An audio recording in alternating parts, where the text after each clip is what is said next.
जय जय राम हरे राम राम जय जय राम हरे जय जय जय बरं म्हणतात तुका म्हणे आता माझ्या जीवनामध्ये लाभ नाही या परता. मग देवा ह्याच्यापेक्षा मोठा कोणताही लाभ नाही. आपल्या जीवनातला लाभ तेव्हाच आहे जेव्हा आपण गणरायाची आराधना करू. गणपती बाप्पा आमच्या जीवनामध्ये कोणताही लाभ नाही असा अभंगाचा आशय. एकदा फक्त पुरुष मंडळी असे दोन हात वर करा. फक्त पुरुष मंडळी इकडचे तिकडचे उभे असलेले खुर्च्यावर बसलेले मोबाईल ठेवा. आता खाली मोबाईल ठेवा. ठेवले का? मोठ्या प्रेमाने भजन करा. विठोबार कुमारी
भजन झालं म्हणजे कीर्तन झालं असं समजू नका.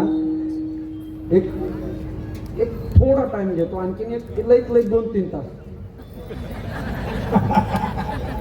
ते म्हणते घ्या हे का नाही. तसं काही नाही. एक 10 मिनिटं. खरंच हा आपलं पुण्य पावन गाव श्री क्षेत्र जांभूळ नगरी आणि या तीर्थक्षेत्रामध्ये भगवान गणरायाचं प्रागट्य भगवान गणपतीचं आगमन आज झालेलं आहे. अर्थात आज आपल्या सगळ्यांच्या साक्षीने देवाचं आगमन भगवान गणरायाची मूर्तीची प्राणप्रतिष्ठा समस्त ग्रामस्थाच्या वतीने आणि त्यामध्ये विशेष करून पिसाळ परिवाराच्या वतीने काही माणसं जातात बघा. पण त्यांनी केलेलं काम त्यांनी केलेली कीर्ती ही आजही अमर राहते. म्हणून तुकोबाराय म्हणतात गेले दिगंबर विश्वर विभूती आणि राहिल्या त्या कीर्ती जगा माझी. असं या आपल्या परिसराचे भाग्यविधाते ज्यांना आज स्वर्गवासी म्हणावं लागत आहे स्वर्गीय सुभाष यशवंत पिसाळ यांनी केलेलं काम सगळ्या ग्रामस्थांच्या डोळ्यासमोर आज आहे. आणि त्याच कामाची पोच पावती म्हणजे हा एवढा भव्य दिव्य नियोजन आहे. त्यांच्या पश्चात त्यांचे सगळेच महाराज मुलं नातू पंतू त्या पिसाळ परिवारावरती प्रेम करणारे त्यांचे पाहुणे रावळे सगळे सोयरे सगळे त्या कार्यक्रमाला आवर्जून उपस्थित आहेत. तुकोबाराय म्हणतात असे पुत्र कुळामध्ये जन्मले पाहिजे. तो आपण ज्या क्षेत्रामध्ये काम करतो त्या क्षेत्रातलं कार्य पुढे नेणारी जी मुलं जन्मतात ना मग ते पाहून स्वर्गवाशांना आनंद होतो महाराज. पुत्राच्या विजयी पिता संतोषत जाय. वडिलांना आनंद तेव्हा होतो जेव्हा मुलं चांगली निघतात. मुलं जर वाईट मार्गाला लागली मुलं जर व्यसनी निघले तर तुकोबाराय म्हणतात हा काटा त्याचे करीते पितर आणि वंश दुराचारी पुत्र झाला. किंवा तुका म्हणे जाय नरका अभक्ताची माय. आपल्या कुळामध्ये चांगले मुलं जन्मावे आणि या पिसाळ परिवाराचे उत्कृष्ट नियोजनकार असणारे श्री आपल्या गावचे सरपंच परीक्षिती हिराजी पिसाळ यांच्या कुशल नेतृत्वातून कुशल मार्गदर्शनातून हे भव्य देवी एवढं गणपतीचं मंदिर साकार झालेलं आहे का नाही बरं. आणि त्यांच्या ह्या सद्गुणाची पोच पावती आहे. म्हणून मी नेहमी सांगत असतो बघा ऐका सगळ्या माता माऊली या ठिकाणी उपस्थित आहेत. आज भयानक कलियुग चालू आहे. या चालू कलियुगामध्ये तुम्ही तुमच्या संपत्तीकडे लक्ष देण्यापेक्षा आज तुम्हाला संततीकडे लक्ष देणं सध्या काळाची गरज आहे. तुमची संपत्ती किती आहे याला काही घेणं न देणं नाही. तुमची संतती कशी आहे हे महत्वाचं आहे. तुमची जर संपत्ती कोट्यावधी रुपये असेल आणि तुमची संतती वाईट निघली तर तुम्हाला नरकाचं दार मोकळे गड्या हो. पण तुमची संतती जर चांगली निघली तर तुमच्या नावाने देखील असं गणरायाचं मंदिर एक दिवस साकार होईल. म्हणून संततीकडे लक्ष देणं सध्या काळाची गरज आहे.